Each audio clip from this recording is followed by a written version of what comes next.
Hello, Yarn Thing podcasters. How are you guys doing out there? Welcome to the Yarn Thing podcast. I'm Marley Bird, and I am coming to you from Denver, Colorado today. It's a nice, chilly morning it's winter still, and it feels so good outside. It's so exciting to me because I get to make all these really great wool items, right? And it's the time of year that I get to wear them. So it's a nice time. Hopefully all of you are nice and toasty wherever you are as well. Enjoying maybe a cup of coffee or even just a soda and sit back, relax, and let's learn about somebody new today. Before we jump in, let's say thank you to our sponsors, and they would include Erin Lane Bags, Buffalo Wool Company, Stitches.Events, Creative Bug, and last but certainly not least, Red Heart Yarns, where I'm the proud national spokesperson. So if you want to catch up on any old podcasts, please go ahead and check out the entire playlist I have here on YouTube for the last year. And then we have 10 years worth of podcasts over on iTunes. Just look up Yarn Thing Podcast.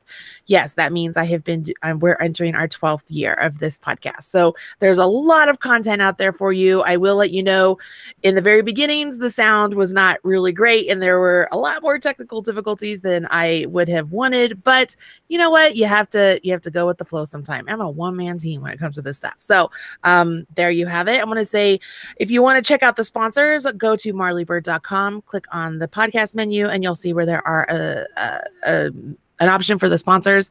You can click on their link and go to them and say thank you.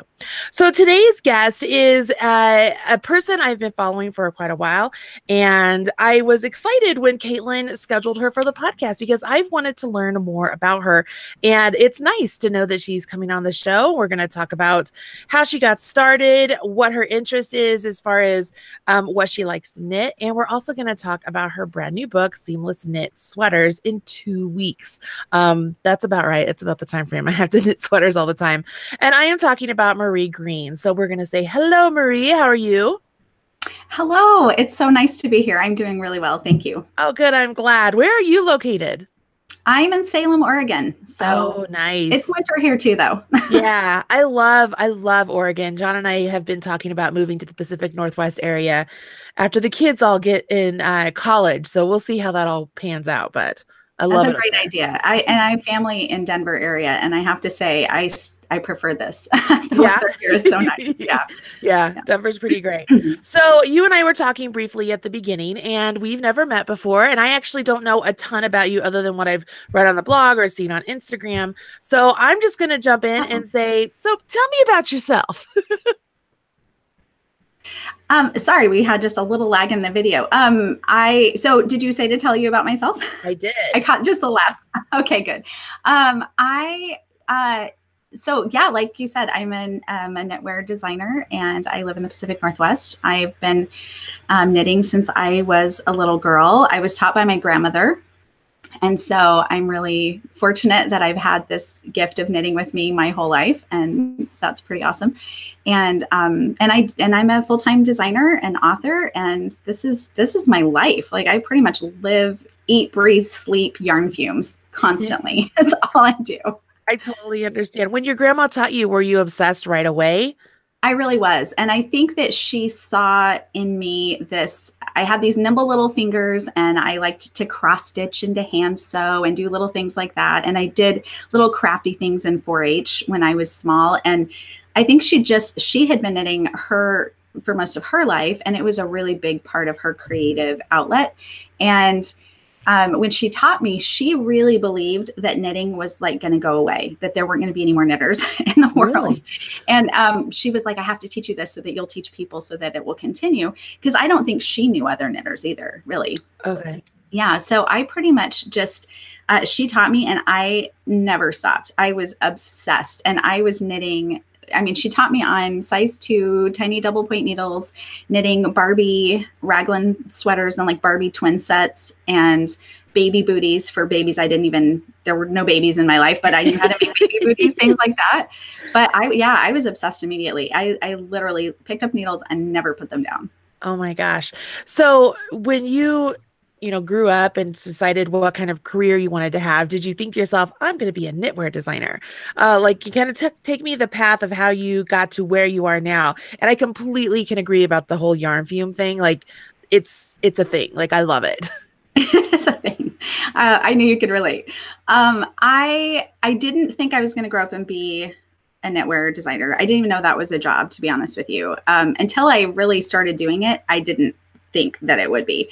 I wanted to be an author my whole life. That was the thing. And had other little side ideas. And over the years, I was mostly raising my kids, and I did some, wrote freelance for, I don't know, 10 years.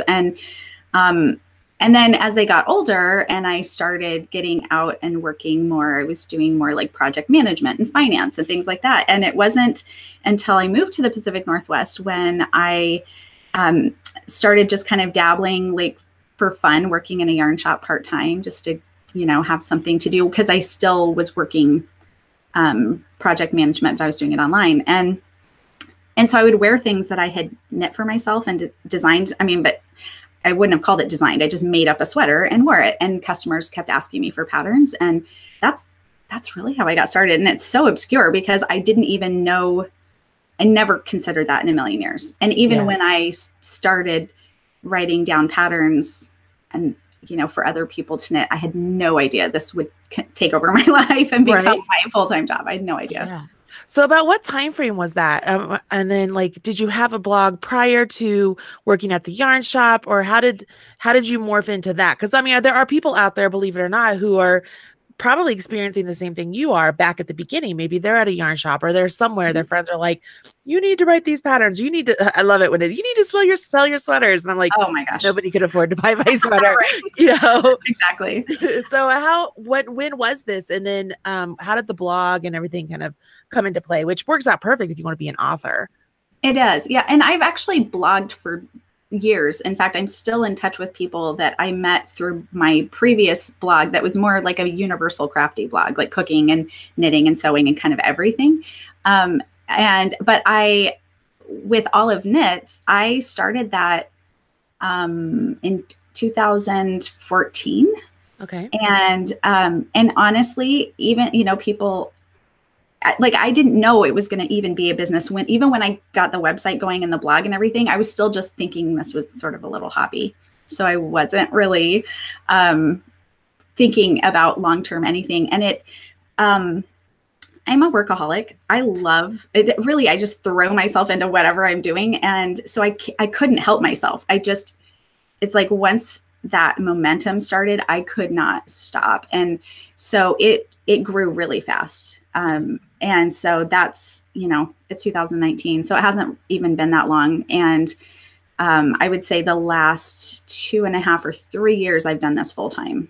So I think it was about 6 to 12 months of designing while I was still kind of having my other full-time job and then doing this little part-time yarn shop thing. And then after that, I was just like, this is all I have time to do. And it's what I'd rather do. So I love it. I love it. And how old are your kids now? You're not going to believe it when I tell you. They are 24, 23, and 21. I don't believe it. There's no way. You started when you were 12? Oh Basically, my gosh. I know. My husband and I got married like first semester of college, and then we were like, let's just have 3 kids immediately. That sounds great. And so oh my gosh. But we just had our 25th anniversary, so I feel like it worked out. Yes. It was a little, it was crazy there for a while, for sure. Yeah. Wow. Well, congratulations on all of that. I love it so much. So, designing. So as you were learning from your grandma, you said you're working on little size 2 needles, making stuff for Barbie. And I found it interesting. You're talking about raglan sweaters for Barbie. How much did that really impact what you decided to make later on? Obviously you mentioned wearing the sweaters to the yarn shop. Do you have a distinct style? Do you have a distinct way you like to construct? Like what about knitting speaks to you? What is it that really gets you going for it? Do you know what I'm trying to say? Yeah, absolutely. And you know what? I do think those early raglan sweaters absolutely inspired me because I love seamless sweaters. That's my jam. And I know everybody has their own pet thing, but just in general, I love sweaters. That's my #1 most favorite thing to knit. I also love tiny needles and small yarn. I've never gotten over that. And I think that my My knitting community, they're sometimes like, please, not another fingering weight sweater. Please don't do that. But I just love them. But I do try and, branch out and do, a range of styles. But seamless sweaters are definitely, that's my, kind of claim to fame, and mostly top down. I do love raglan shaping, but I've also over time really wanted to sort of dabble in other variations and other styles of top-down sweaters where they're still seamless, but the shaping is more unique and more versatile. And so I kind of over the years have really played with some other kind of just my own little variations and my own little shaping styles. And that's worked out really well. It's been fun to experiment and stay true to my seamless sweater passion, but like do it in new ways. I love it. So when you started writing out the patterns, I mean, I'm assuming here. So I know that there are some people, they start off just making a sweater. They don't ever write it down. They just they make the sweater for themselves, because they don't plan on ever doing another pattern with it, whatever it may be. And then people ask them for a sweater. And so they're like, all right, so they write out the pattern, and they start doing the grading, and they go through the process, and they learn, because, you just kind of learn trial by fire sort of thing. I know I'm just talking about myself. So yeah, I can relate to that. Really 100% how I did it. I mean, I had actually anyways, long story. Where was I going with this? I was going to, how did you learn to write the patterns? And when you go to write patterns, and especially as you go in and transitioning to like some unique construction, but still seamless, how do you find the learning curve for that? And how do you teach yourself that? Like, how does that work? That's a great question. I think it was a couple of things. First of all, technical writing is like my superpower. So I think I was born to write patterns. The ability to, articulate an idea clearly, and I've certainly improved over time too, because in the beginning, what you think is clear and what you think, explains your concept, you start to experience what that's like on the end side of the, those knitting it, and what does come through and translate and what doesn't. And so in the beginning, I would say the single most important thing and I just fell into this on accident and I didn't plan it, but if I were to give someone advice, I would say have a really diverse and large community of test knitters right off the bat. Because I was working in a yarn shop, and because I had already this really strong fiber community around me, I had all of these really eager knitters who were willing to test knit these, brand new patterns from someone who didn't know what she was doing. And I was able to see almost immediately where I was not getting the results I wanted for every single body shape and body size. And it was really important to me. And I was so thankful to have knitters of just a wide range of sizes who were all so gracious and willing to test these sweaters and then show me the results and let me learn from them and seeing how the sweaters worked on their bodies. And honestly, it's partly that. I mean, I think that was probably the most powerful thing. And I would say anybody who wants to design, don't be afraid of that. Like, go for it. Like, it is really important. It's an important part of the learning process. And the other thing is just sheer volume.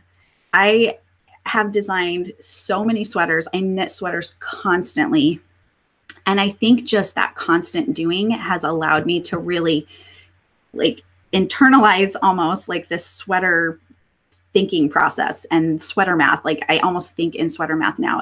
But I definitely think just over time, doing it more and more and more has made it easier to start fiddling with shaping and do kind of unique things, which I didn't feel like in the beginning. I was terrified to veer off this path because I didn't know enough yet. But I think just the more experience you have, the easier that gets. Oh my gosh, that's great. I think like the whole idea of sweater math and grading and all of that, I mean, that's terrifies me still to this day. It's not that I can't do it. It's just I'd rather pay somebody else to do it because they're much better at it than I am. It's so scary.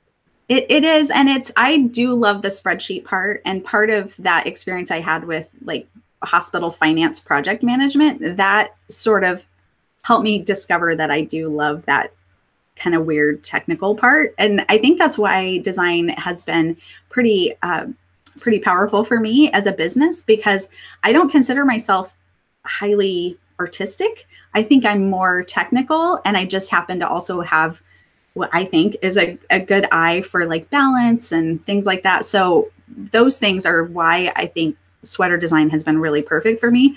Whereas I think some people go into it because they're just super creative and artistic and they have this amazing visual, eye for things. And I don't consider myself like that. I do like the weird number stuff.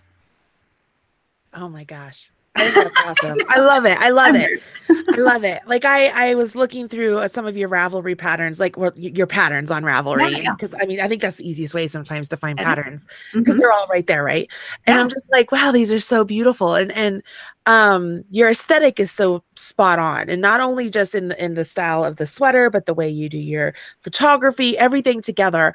Was that something that you just kind of it's like, hey, I like this. I'm just putting this out there. Was something you learned over time. The reason I ask that is because, as Instagram becomes more and more important for everybody in general, for influencers and non-influencers, like we all just go, but we want to make sure we take pretty pictures, pretty images. Your aesthetic is really good. Is that something you have actively worked on cultivating and create, you know what I'm trying to say, right? Yeah. Like I'm not asking very clearly. No, I'm reading. I get what you're saying. Absolutely. Okay. I would say that in the beginning, I was still kind of figuring out my style. And I think every designer sort of starts there. You start putting some things together and then you sort of find your groove. And once you find that, I think we kind of tend to gravitate toward that. I'm not a color work person. Not that I don't like knitting color work, but I don't wear busy prints, or I mean, I pretty much just wear solid or stripes. That's pretty much what I wear. So I knit what I would want to wear. That's sort of how I decide on what I'm going to create. And I try not to follow trends as much as I'm always thinking about long-term classic pieces. We're investing time and money into these projects. And I'm trying to be respectful also to the community of knitters who knits my patterns. I want them to have something that they can wear for years to come and not feel like it's already gone out of style. And not to say that I don't occasionally dabble in something just to try something new, but for the most part, I try to go for sort of a classic, maybe a little more on the minimalist side, because I'm always thinking about actually wearing them.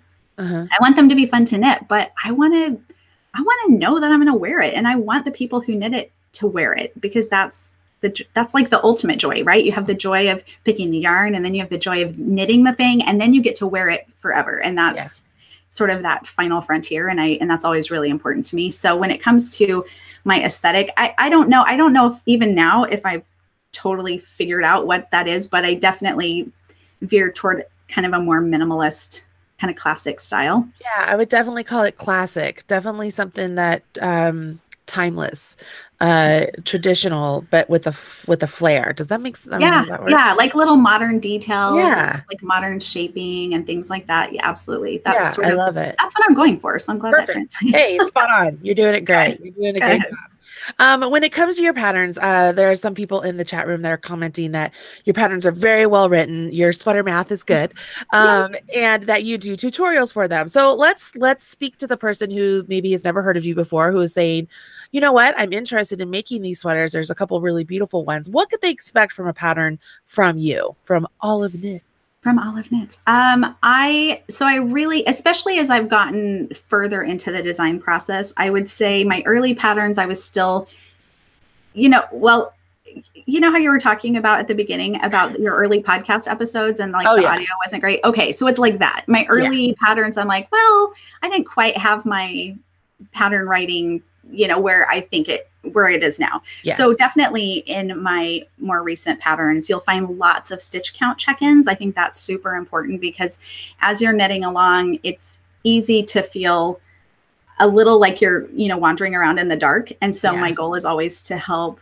knitters feel confident and empowered and like they know they're on the right track. So I include lots of stitch counts, any kind of unusual technique that I will call for in a pattern. I will always link in the pattern to a tutorial, usually one that I've made that is, like, here's how to do this crafting technique. Here's how to do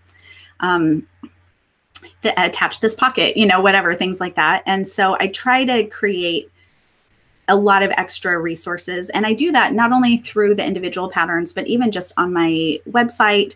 There's a blog, and I'm constantly trying to add new content, like how to figure out a 3/4 sleeve on any sweater and how to figure out your ease. And just sort of, I feel like my mission is not just to design patterns, but also to empower the knitting community. So I'm always looking for ways to do that, so knitters feel really confident and really comfortable moving forward with a pattern of mine.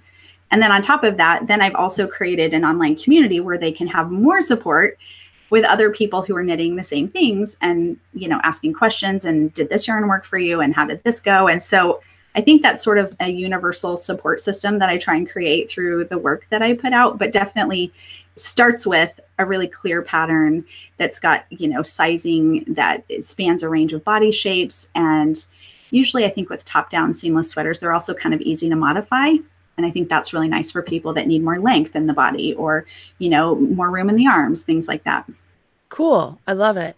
So this is where I'm going to try and easily transition to a book, but I'm just going to throw it out there. You have a book. You have I'm a so book. excited. I do. So let's talk about how that came to be. I'll let you tell the story of, you know, of, hey, I've got all these great sweaters. Let's do a book. And the process of writing a book, since, you know, what did you find in it that you found like that you didn't expect? And, you know, all the good things. Tell us all the good things. All right.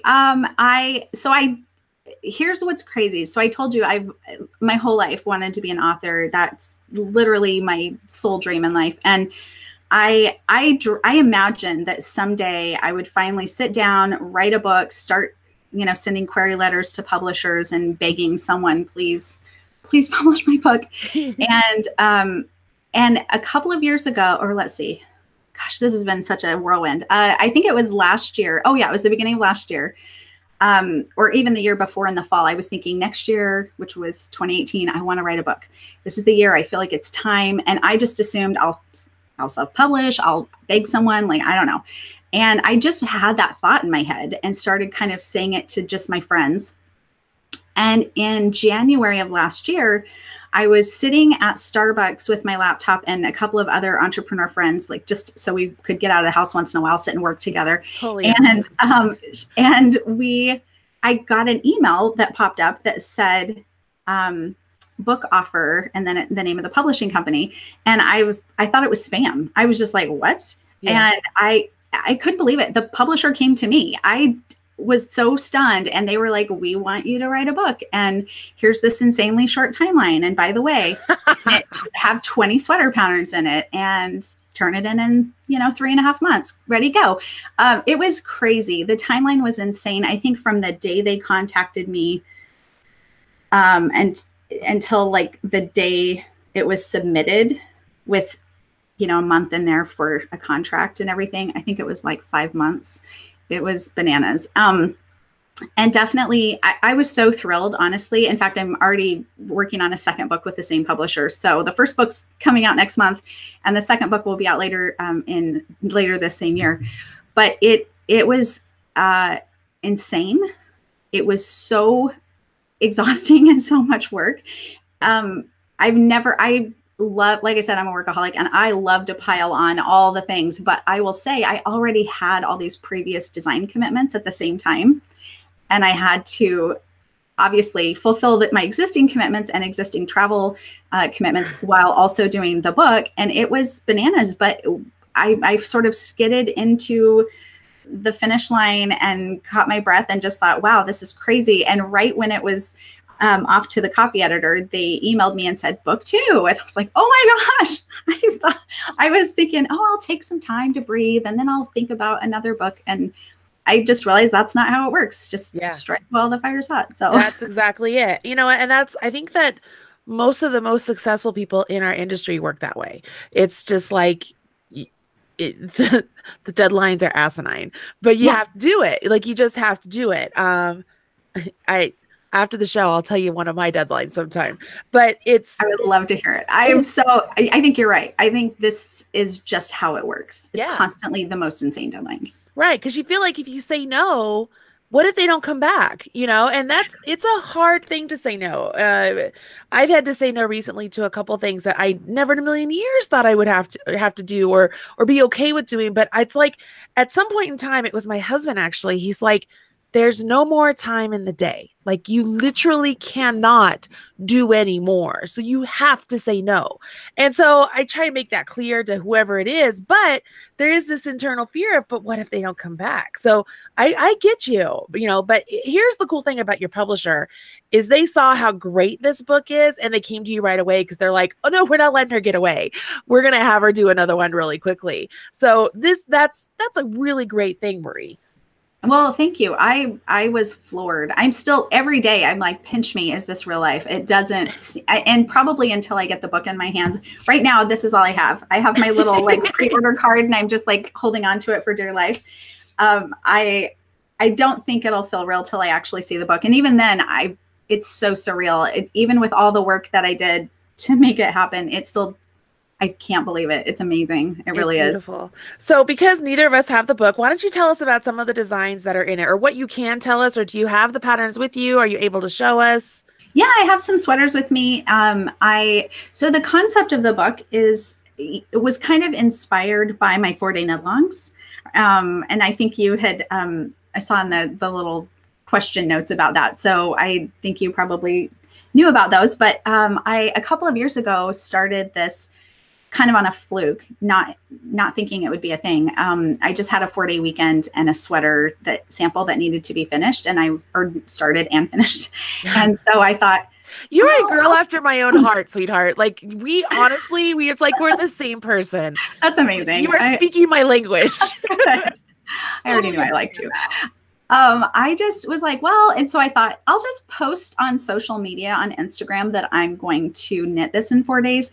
I actually didn't know that was possible. I had no idea. I'd never done a 4-day sweater in my life, but I was like, I really need to. And I bet if I tell everyone I'm doing it, then I'll be like ashamed if I don't follow through, right? Like everyone's going to see me fail. So right. I was like, I guess what I'm going to do. And then each day I was like, here's how far I've gotten. Here's my progress. And all these people started commenting and asking and like following along, really mesmerized. And so when I hit the end, it was just like everyone was excited with me and it was so fun. And then people started saying, we should do a 4-day knit-along. And I was like, are you guys crazy? What? So we did it. We did a 4-day knit-along with a sweater called Stillwater, which I have here. Just kind of a very kind of fun nice. little something. And then the next year, I was like, well, I'm busy writing a book. So this was last summer. Busy writing a book and I don't really have time for much, but I feel bad that I don't have time to spend more, be more engaged with my knitting community. So how about I just whip up another 4-day knit-along? What I didn't think about at the time was that it was going to become this ginormous monsoon of energy and knitters and it like take over my life. Totally so while I was trying to write the book, I was running the Beekeeper knit-along. And so this is the Beekeeper. This was the second year 4-day knit-along. And it was just crazy and fun. It was crazy. People like, I know people who made that sweater. Like it is amazing. It is so weird. My husband and I were just in Mexico celebrating our 25th anniversary in Cabo, and I was knitting at the pool and someone swam up to me and said, what are you knitting? And we got talking and my husband's like, she's a pattern designer. I'm like, shh, don't tell people stuff. But like, I don't want to talk about work. And she's like, oh, what kind of patterns? And I was like, oh, I don't know. Just like sweaters. Like, I don't know. Did you ever hear about the Beekeeper? And she's like, yes. I was like, what? It was insane. That was bananas. But all of that, I think was kind of part of really the premise of this book, even though they're 2-week sweaters. The idea is really behind all of this is that you can knit a sweater more quickly than you think. I love for it. Any size. Yep. And it just depends on your focus and your time commitment. And 4-day sweaters, I mean, that's an insanity that should only be done once in a blue moon. That is not something I recommend on a regular basis, but it can be done. Right. Lots of people did it. And I had sort of this sliding time frame so that if you're knitting the largest size, you get twice as long, because that's not really fair to, have the same amount of time as the smallest sweater. But it was great, and it was so much fun, and the engagement in the community and just how much fun we had together. And with all the yarn dyers and companies that got involved, it was so fun. And so for the book, I kind of built on that concept of knitting a sweater with sort of this defined approach to timing. So, because it's really easy to start a sweater and have it like linger in your stash for a year, 2 years, 3 years. I think we've all had that sweater, and I just really want to get people's sweaters on their bodies, like get it finished. And so the concept behind the book, there are 20 brand new patterns, all seamless sweaters, of course, in sizes. I kind of did these like little size ranges, but basically size 30 to 52 inch bust. And so it's a pretty wide range of sizes, and they are kind of, there's some really good classic staple pieces. I don't know if you can see the one on my mannequin behind me. That mannequin's name is Betty White. And so Betty, actually, Betty? That's Betty over there. That is. Oh my God. That's Betty. That's hilarious. I love that we both have dress firms named Betty. I have a Beatrice too. Oh my gosh. That is so awesome. I had another one named Rosie, but she went to live with someone else. But the patterns in the book, so there are cardigans, there are pullovers, there are like little sweater tees, because not everybody lives in a cold climate. So like this one is like a little lightweight V-neck tee. So the idea is this one, I love the back detail, that little pleat. Can you see that? That's super cute. My idea was to take kind of a simpler, more streamlined approach to the sweater itself, and then just add a little bit of detail so that it's very approachable. It's very knittable in a short period of time. There's nothing that requires a lot of concentration, a lot of focus, a lot of cabling, or, stitch patterns where you're constantly babysitting the pattern and you have to keep checking all the time. Yeah. So that was kind of the approach behind it, which was interesting because it really limited my options for designing. I had to design within the parameters of what is really achievable within this 2-week time frame. And then also part of the book is teaching you how to kind of break down a project, figure out what your knitting speed is for that particular project, and so you can figure out how long it will take you and how much time you would want to spend knitting every day to reach that goal. Right. I love it. I love this whole idea. Are you the model? Mm-hmm. Oh my gosh. You are beautiful. You're beautiful just like me looking at you, but I'm looking at these pictures. I'm like, God, that really looks like her. Is that her? You are stunning. Like, modeling is not easy. I mean, it's horrible. I'll do it in my front yard with my son, who takes really great pictures, but my neighbors will walk by and they're like, what is she doing? Because I'm like in some weird position, because I'm like, got to make sure you don't get my double chin. Exactly. Oh, I will tell you thank you. That's very sweet. Yeah, you're gorgeous. But I just like the next person, it is very uncomfortable. And especially for this book, we did the photos all at the Oregon coast, which means the wind is blowing. It's cold. It's colder. You just never know. I mean, some of them were taken on 102-degree days. Some were taken on, days that were freezing, and trying to keep my hair looking nice was the worst and most difficult thing. I can't even tell you what a pain in the butt hair is. And and making sure, because it's like she would take pictures and I would have to then stop and look at the camera with her and be like, oh no, the sweater's folded up in the back, because she's looking at my face. She's a photographer. She's not thinking about the sweater. Yeah. All I'm thinking about is the sweater. And then I'm like, oh shoot, I should have sucked in my belly on that one. Yeah. Things become your best friend. Yeah. It's just it's such a bummer. So I will admit that I dread the photo shoots.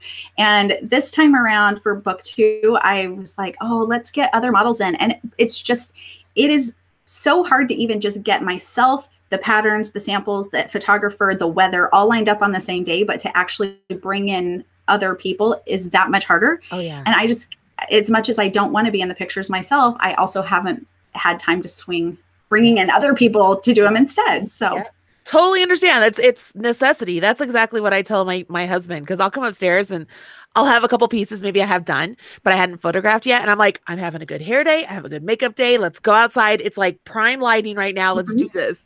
And John's like, you do the weirdest times. I'm like, but it's just like this is when it has to happen. So you just do it. So I can completely relate, but they are beautiful, beautiful images.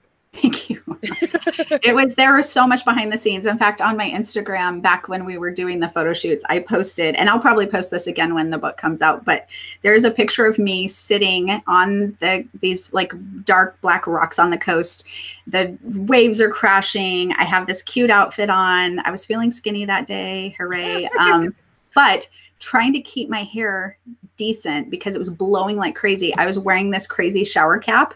And so so we were like trying not to take it off until the minute we needed to get the picture, because I have really fine hair. And I tell you what, the wind blows 2 times and there's no more curl left. I'm so with you. I'm so with you. Yeah. Absolutely. So it was crazy, but I'm glad it's over. Now they look great. I still feel like I have a little trauma, like trauma from the photo shoots. So I dread them, but I'm glad they turned out. That was good. Oh, they're absolutely fantastic. Well, I love this. And I definitely can see so many people thinking, there's something about an idea of making a really cute sweater in 2 weeks that it makes it so that the sweater knitting isn't daunting.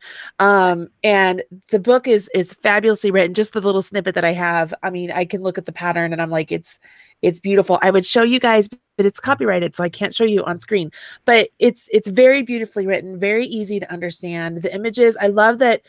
As a knitter, you're able to look at the pictures that the photographer's taking, because it's like, yeah, you're right. The photographers are looking at the face and you're like, but I got to make sure I get like maybe this angle, because this really shows what we're knitting. And I want to make sure we're presenting that. And you do a good job with that. So that's really nice. I think it's spot on. Just it's fantastic. Classic pieces that can be absolutely and wearable.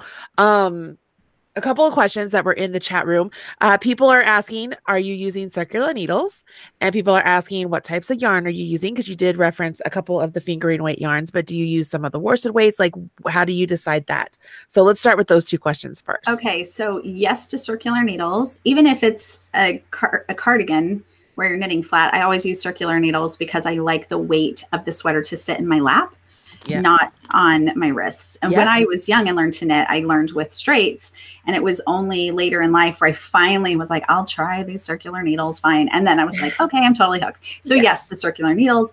Actually, to make the sweaters more approachable for 2 weeks, that time frame, they're all DK and worsted weight. So number 4 weight for people that, are more familiar like with the numbering system.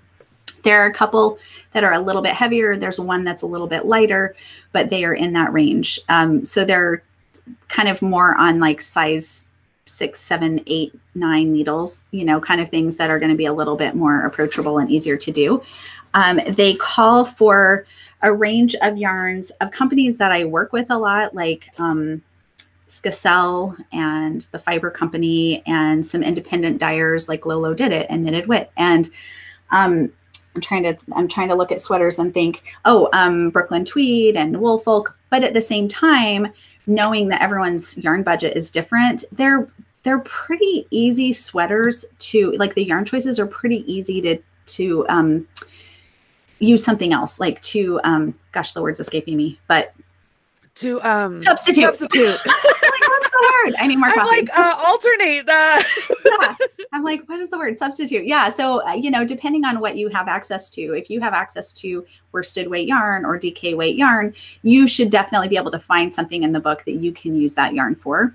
Fantastic. They're pretty straightforward types of projects. And yeah. Awesome. Well, if you ever want some of my new yarn, I'll send it to you. Just let me know. Oh, I would love to. It's 100% merino wool, so it's very nice. Send me. Oh, I'm on it. Yes. All right. We'll talk. That's awesome. Great. Cool. So that allows people to understand how that works. We do have a lot of like newbie knitters that listen to the show and are part of the yarn thing, or not the yarn thing, the YouTube channel. So, like, I get questions all the time. Can I make this using circulars? Can I make this using straights? Because, it's something new when people don't understand straights or circulars. it's just one of those things. So that makes sense. People are loving the whole idea of the seamless sweater. They love your designs. Everybody loves you. Like, you have a huge fan club going on over here. How beautiful the sweaters are. I just paid them all to be here. Thanks, everybody. I'll send you a check later. All right. Yeah, it's pretty darn great. And I love this. I love this so much. So as you're working on your second book right now, like, are you in the throes of it? Like, you have everything ready to go and planned out, like, a kind of, and then beyond that, do you have ideas of what you're going to do again? Are you doing another 4-day sweater knit along? Mm-hmm. So for the second book, my manuscript is due April 15th, and I start touring for the first book in a month. So I'm trying right now. In fact, I'm looking at my board. I have 21 out of 30 patterns written for the second book. I have 15 of 30 samples finished and 15 of 30 photographed. So, nice. We're trying to hit that 30 mark on all 3 of those before I leave for Stitches West to start promoting the first book. So I'm in the throes of it. And then from sort of mid-February until April 15th, I'll be doing, testing and editing and, kind of more content. Yeah. That's other than the patterns, chapter headings and how-to things and all that. So I am in the throes of it. And so I'm planning on probably doing another 4-day sweater. I always try and be like a little bit hush hush, especially because Beekeeper was such an explosion of knitting joy around the world that I'm just waiting to say anything until I'm ready for the influx of excitement. But I'm thinking that I will do another one. Yeah, it's been a really fun yearly annual event. So in the next few months, people will start hearing more about this year's 4-day knit along. It's definitely percolating, and things are happening. And what was the other question? After this, for future books. So I do have other books in my head, and I'm hoping. I kind of suspect that my publisher will be cool offering me a 3rd book opportunity. But if not with them, there are other books in me to write. And so I'm excited to maybe take a few months off after I submit this one so that I can, catch my breath for a second, and then probably hope to dive into a 3rd book shortly thereafter. So, but I'm just going to try not to be writing a book while I'm doing the 4-day knit along. That's my hope. That was a lot to do at once. It was crazy. Oh, I could imagine. Did you already have like the sample and everything done for the 4-day knit along, or were you just like doing it as you went? Like, I knit it on a 4-day weekend, but I had written the pattern and started talking to, dyers and kind of promoting it. I honestly, when I did Beekeeper, I thought, I'll put this out there. 40 of my best knitting friends will knit it, and it'll just be something fun for them while I'm immersed in my book and like in this cave and no one's seeing me.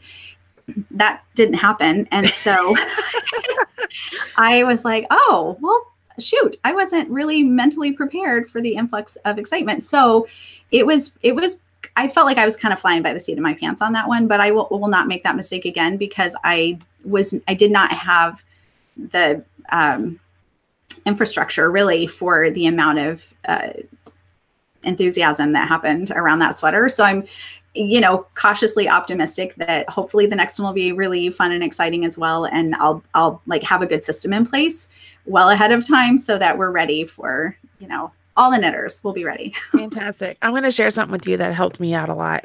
Okay. I was watching an interview with Oprah and I just forgot her name, the author of Harry Potter. Oh, J.K. Rowling. Yeah. And they were talking about how you reach this success and how your next item, you can almost be crippled because of the success of what your first item was, right? And so I'm going to listen to this. Not that I've had something like super successful, but it's interesting listening to these 2 women who are extremely successful in their field. And the reason I'm sharing this with you is because it hit me in such a way that, it might help you going into this next sweater. So Oprah started talking about how she had read or heard an interview somewhere once about Michael Jackson, how he never really understood what a phenomenon the album Thriller was, or the album. Yeah. And like, it was it was unbelievable, chart breaking all across the board around the world. Like it's just a phenomenon sort of thing. And he spent the rest of his career being very successful, but never feeling it because he never reached the phenomenon of Thriller.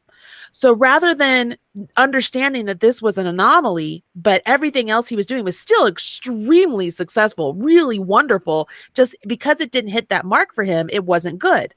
So these two women have talked about how they really internalize that and realize that they don't want to be unhappy in the rest of their life. If, you know, maybe Oprah has this great show, right? But now she has the own network. Maybe it doesn't ever hit as well as the Oprah show did, but there's success there. Does that make sense? Absolutely. So the reason I'm sharing this is not because I don't think the next 4 Day Long is going to be unsuccessful, but I want you to understand that you are going to be successful no matter what the previous was. Your next one is going to be a standalone success on its own. And I want you to know that you're going to be fantastic with it. Like, kind of, does that make sense? Am I making sense? Like, absolutely. And you know, I've that's a great analogy. And I've had to really sit with that thought of, you know, I had no expectation for the second one. Yeah. I had no expectation for the first one. But then because the second one was so successful, it is a lot of pressure. It's like, do I want to do this again? Like, I don't know. I don't know how to prepare the yarn dyers and yarn companies that get involved, because are we preparing for something huge? Are we, I don't know. And there's no way to know till you do it. Right. And absolutely, you have to kind of be comfortable with it's going to be whatever it is. And Beekeeper was I do think that was an anomaly. Like, that was a phenomenon. I don't know that I can ever, you know, replicate that experience. I have no idea. It was such a fluke to me. So I'm just sort of like, we'll just see what happens. I don't think I'm implying that it was a phenomenon or that it was a fluke. Like, that's not it. It's just, I think it might have been. It was crazy. Well, you know what I'm trying to say, right? I'm trying to give you the permission to be happy no matter what the next one is.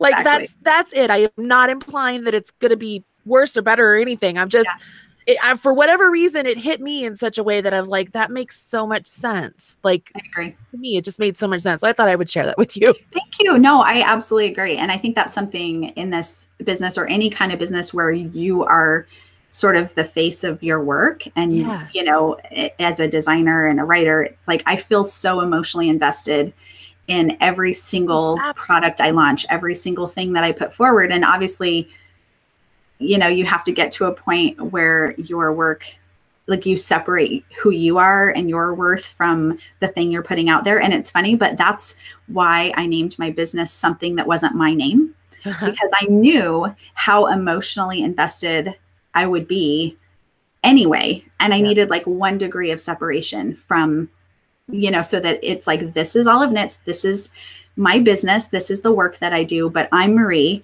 And whether Olive Knits is successful or not successful, like, I still get to be me, and I'm separate from that. And it's, I mean, that's a constant struggle, I think, as a creative artist. So I really appreciate that. I agree. Totally. Anyways. All right. So there's that. I don't know. It just really hit me when I was watching this interview, and I was like, wow, that's really poignant, you know, because you think of Michael Jackson and how incredibly successful he was, but he wasn't happy with it because he was always trying to reach for that. Anyways, I just found that interesting. So enough about that. It's the time in the show that we do give away a prize, and you are offering to a live listener a copy of your brand new book signed. And here's the caveat, guys. We have to wait until it's published. Obviously, it'll come out in February. So once it's out, she has it in her hand, she'll be able to sign it and send it to you. So if you are listening live, it is 11 a.m. here, Mountain Standard Time, on January 15th. If you're in the chat room, I want you to write, I love sweaters. Okay. I love sweaters. In the chat room, write, I love sweaters. We'll randomly select a winner, and you will get a copy of this really wonderful book. Now, those of you who are not listening live, don't worry. We always have prizes for you too. We are blessed that we have guests that come on the show and offer prizes to those of you who are not able to listen to the show live. Also, in the video description box of this video, there is a link to the show notes. In those show notes, you will find information about Marie, about her company, where you can find her online with her website, on Instagram, on Facebook, all the things, everything you need to know is in the show notes. The important thing is at the very bottom of those show notes, you'll see where you're able to leave a reply or leave a comment. What you will do is leave a reply, or leave a comment, including a keyword. And I want to reiterate that you have to do this on the show notes over on the marleybird.com website. We want to keep all of the comments in one place. It makes it easier for Caitlin to randomly select a winner. So we don't want to have to go to like an Instagram post or a Facebook post or here on YouTube and then the website to look at all the different places and randomly select somebody. We want it all in one place. And this is the best way for us to do that. So at the bottom of those show notes, the link is in the video description. At the bottom of those show notes, that's where you will leave a reply or leave a comment, including a keyword. And Marie, what should their keyword be? Let's say coffee. Ooh, coffee. I love coffee. Coffee, me too. Like I wouldn't be here if it weren't for coffee. So I feel like that should be the keyword. Have you had the new Nitro cold brew from Starbucks? Yes. Oh, I love it. It is so good. It's so good. I love it. All right. So coffee is your keyword, you guys. Make sure you leave that in the show notes, in your comment. Again, the link to the show notes is in the video description box of this video. And in the show notes, once again, you'll find her website, a link to the book. It's an Amazon link. So if you are here, I'm going to say this out there. If you have a local yarn shop and they're selling the book at the yarn shop, please buy it at the yarn shop. If you don't have a yarn shop close to you and no place that you can go and buy the book locally, then there's an Amazon link provided for you. It's my Amazon link. I get a kickback. It doesn't cost you anything more or anything less. It's just I get a little bit from Amazon. And then her Instagram, her Facebook, everything you need is there in the show notes. Okay, guys? All right, Marie, I am over here and so many people are writing stuff. Ooh, Gansey. We should ask you about a Gansey sweater. I'll ask you that in a second. Okay. I'm just going to scroll up to where they start writing, I love sweaters. Wow, there's a lot. And now I'm scrolling back down and then I'm going up and down. You tell me when to stop. That person will be the winner. Okay, ready, stop. Hands up. All right, so this stops Pam Hans. Pam Hans. Oh my gosh, I know who Pam Hans is. She's in my online group. Yeah, oh, there you go. Well, she has just won herself a copy of the book, so you know who she is. That's what I told you. You had a big fan club here. Right. So Pam Hans, congratulations. She is the lucky winner. I will have her email me with your mailing address and phone number just so that we can keep track of it all and then have it sent over to you. So yay. Very cool. While I am typing this in the chat room so that she knows, why don't you tell everybody where they can find you on social media here on the video, so that way they know as well. Yeah, I have a website. It's olivelknits.com and it's undergoing a transformation. So in about a month, it'll be brand spanking new and fancy. But for now, like there's lots of great articles and content and patterns and all sorts of good stuff there. I'm pretty active on Instagram. I'm at Olive Knits, all smushed together as one word. And then I have a Facebook community that's super active and really fun called the Olive Knits Knitters Lounge. And that's where we typically do our knit-alongs, and I mean, I do weekly Facebook Lives there and things like that. So that's a lot of fun, and I would venture to guess that many of the commenters who joined us live today, I'm thinking they might be my wonderful friends from the Knitters Lounge who popped over to support the show. So thank you to all of you who came over. And I have, I'm on Ravelry, I'm on Making Things, so I try and be pretty diverse. My patterns are available in lots of online places. So yeah, I try and be everywhere. And that's so awesome. That's what you have to be, right? If you're going to work in this industry, you have to be everywhere. I saw the word Gansey in the show notes. Do you make them? Do you make Ganseys? Do you design Ganseys? I just barely started dabbling in this. I am doing a little Gansey knit along right now. I really kind of wanted to bring my community with me because a Gansey was a different sweater style than they're used to from me. And I didn't want to just throw out this pattern and be like, hey, now we're going to knit this. Mm-hmm. So I thought, well, I'll do a little knit along that has sort of a workshop that goes with it that teaches them as we go, so that if I want to design Ganseys in the future, which I kind of want to incorporate some, they're still seamless, but they're bottom up, and they're some, different methods that are a little different from my typical sweaters. So let me see if I have that.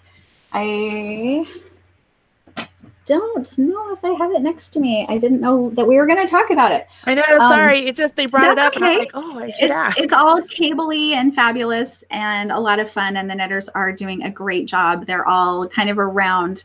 Some of them are just getting started, but those who started with me right at the beginning are about at the halfway mark right now of the knit along. So that's a lot of fun. And it's something that I've always been I've really been fascinated by Ganzi. So I've been trying to learn more about the Dutch Ganzi style and what's traditional and really stay true to that tradition with the design. And I plan to incorporate a few more of these into my work.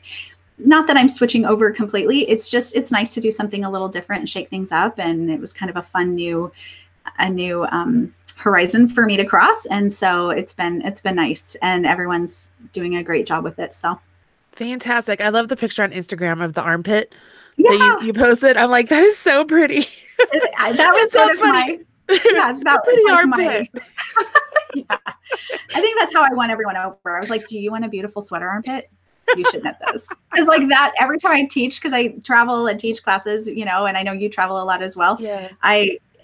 Everyone's always asking about the armpits and the underarms and like the gaps. Yeah. And I was like, well, this could solve that problem for you. You too could have a beautiful armpit. That is the perfect ending to the show. That is awesome. Marie, thank you so much for coming on the show today, talking to us about who you are, about your company, how you got started, and your wonderful book. I mean, it's seriously been a delight. I hope you'll come back when the next book comes out so we can talk all about it. Thank you. It's been such a pleasure to be here and chat with you. It's my honor. Thank you so much for having me. Thanks. And everybody else, I'm so glad you were able to join us today. Don't forget, next Tuesday, we do have another podcast. I will be going to the AFCI conference this weekend in Phoenix, Arizona. So if you happen to be in the area and you're going to be at the conference, make sure to try and track me down. I would love to see you. I'll be in the Red Heart booth trying to sell my yarn. So come and say hello. Caitlin is going to join me out there as well. So if you've wanted to meet my social media director and you're interested in just kind of coming to get a picture with us, we would love that.